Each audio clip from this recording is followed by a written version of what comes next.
Hello and welcome to my channel. So today I'll be showing you how to draft an off-shoulder gown with a puff sleeve. So this gown is going to be sewn with a waist dart. It wouldn't be padded. So I have this fabric here which I'll be using to cut the half length. I have the back and the front panel here, and this is my zipper allowance. So I have my vertical measurements already imputed here, but I'm going to go through it. So because this is an off-shoulder, I'll be taking 4 inches off, and I added half inch to all of the vertical measurements. So the half inch is going to take care of the turning with the lining so that we don't have a shortage. So this is the chest line, 8.5 inches. This is 10 inches, which is the bust point, and 16.5 inches for the waistline. And the remaining allowance here will be used to join to the skirt part of the gown. So because I'm working with a waist dart, I'll be cutting the front panel and the back panel together. So the next thing I'm going to do now is to impute the dart, and half of the bust pan measurement I'm working with is 3.5 inches plus half inch seam allowance. So that will make it 4 inches. So I'm going to place 4 inches here, 4 inches here as well, and I'm going to connect with a straight line. So for the dart, I'm going to take half inch at this point, half inch on this point, and I'm going to connect it to the bust point. So the next thing I'm going to do now is to take the horizontal measurement, but I'll be starting my measurement from here and not on the zipper allowance. So quarter of the bust measurement I'm working with is 10 inches. So I'm going to place my 10 inches this way, plus 2 inches seam allowance.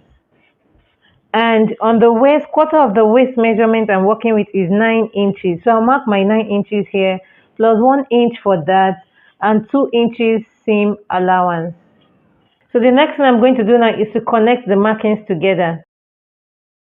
So to mark the neckline, I'm going to subtract 2 inches from half of the shoulder measurement. So half of the shoulder measurement is 7 inches minus 2 inches. That will be 5 inches. So I'm going to mark 5 inches this way.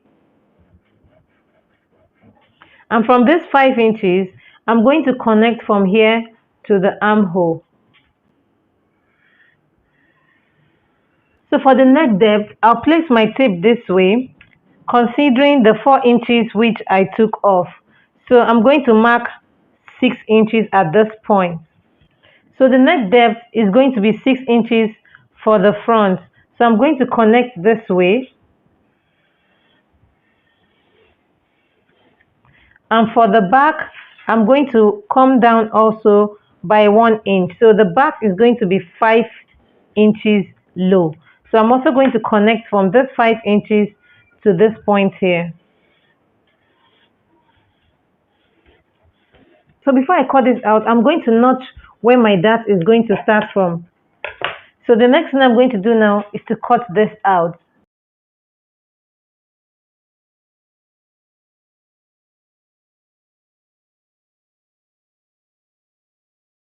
So I have this here which I'm using for the lower part of the gown. So I'll be cutting the front and the back together, and I have a zipper allowance here of 1.5 inches. So the gown length I'm working with is 45 inches plus the hemming allowance inclusive.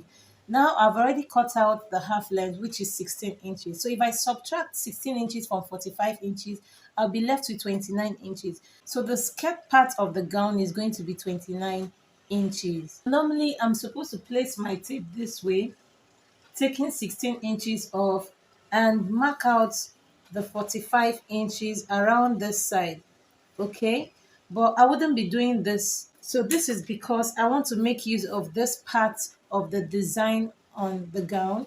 So I'm going to take my tape this way and mark 45 inches here, and mark the 16 inches off here this way, and I have 45 inches here. Above 16 inches, I'm going to mark half inch this way. So this half inch is going to be a joining allowance to the other half of the gown. So now that I have the measurements I need, I'm going to cut this other part that I don't need out.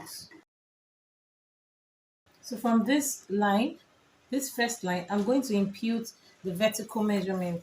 So from this line, I'm going to mark 9 inches, which is the hip measurement.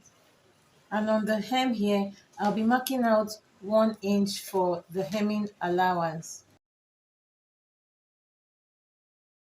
So on the waist here, I'm going to mark the dart.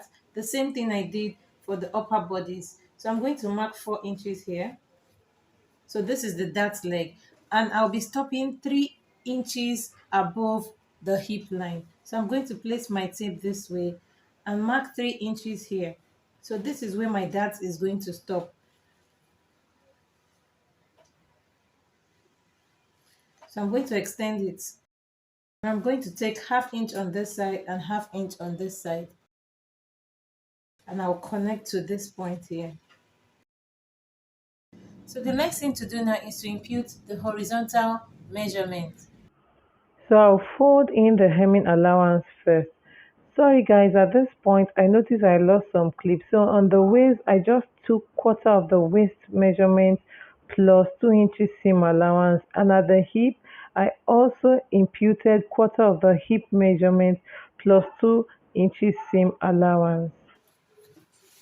On the knee here, though this is a little bit after the knee, I'm going to subtract what I have here. So the quarter of the hip circumference is 11 inches. I'll be subtracting 1.5 inches, but you can also subtract 2 inches. It depends on how pencil you want it to be. So that puts me at 9.5 inches plus 2 inches seam allowance. So for the down part or the knee of your skirt, you can as well use quarter of your waist measurement and apply it on the down part of your skirt, or you subtract between 1.5 or 2 inches from your hip circumference. So the next thing I'm going to do now is to connect these markings together. So I'm going to place it this way. So I'm going to connect from here to the hip, okay, and from the hip I'll be connecting to here. So I'm just going to try to make sure it blends properly, no sharp edge. So the next thing now after this is to cut this out, and our skirt pattern is ready.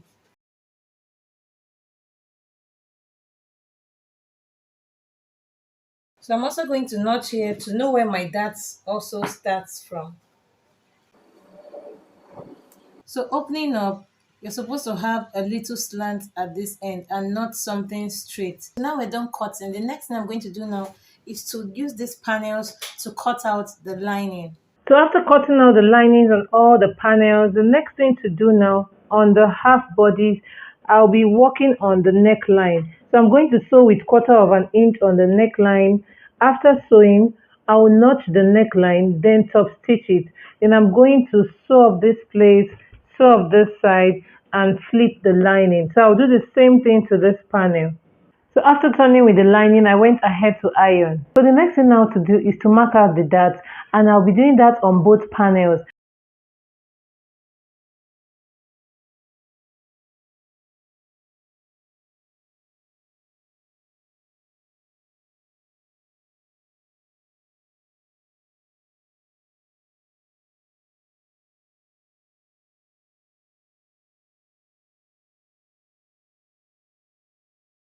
After sewing up my darts, this is what I have. I went ahead to join the upper part of the gown to the lower part of the gown.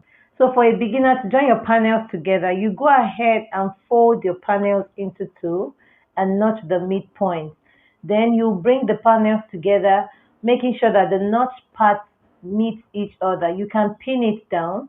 Then while sewing, you make sure that your darts align. So the dart on the upper part and the dart on the lower part of the gown will rhyme. And make sure that your dart faces one way. So the dart on the upper part and the lower part will have to face the same way. So it's best for your dart to face the side. So for the back panel, I went ahead to fix my zipper. And for the remaining allowance, I went ahead to close it up. So this is to enable me to take proper measurements. So the next thing now is to place both panels right sides facing each other. So after placing them facing each other like this, the next thing now is to close up the sides. So after closing up the sides, you're going to open an allowance for the slits down here. So you determine how long you want your slits to be. Then after opening up your slit allowance, you're going to place a hemming gum here and on this part, and you give it a good press. So if you don't have a hemming gum, you can as well use your needle and thread to tack it gently so that it lays nicely. Closing up, this is what it's looking like. So this is the bottom part of our gown. So the gown is ready. The next thing now to do is to cut the off shoulder sleeve. So to do that, I'll be using this to cut the off shoulder sleeve. So opening this up, I have a length of 45 inches. So this is 45 inches wide. And when I fold it, I'll be having 22.5 inches. So the length of the sleeve I'm working with is 13.5 inches plus the casing for the elastic inclusive. So you can determine the length of the sleeve you want to work with. The best way to fix this sleeve is to sew up the elastic casing first at the upper part and on the lower part. So for the upper part of my sleeve, I'll be making use of a 1 inch elastic band, and on the lower part, I'll be making use of a half-inch elastic band. So I've sewn in the casing for the sleeve at the upper part and on the lower part. I have a detailed video on how to cut this sleeve, which is an off-shoulder puff sleeve. I'll be leaving it in the description box so you can check it out. So the best way to cut the sleeve is to place the armhole of your garment on top of the sleeve. So with this way, the armhole on the sleeve and the armhole on the garment will rhyme. To cut this, I will need to place the gown this way to trace out the armhole. So to fix the elastic band, I'll pin my safety pin on the elastic band, and I'll take it through the hole on the upper part, and I'll do the same thing to the elastic band for the lower part.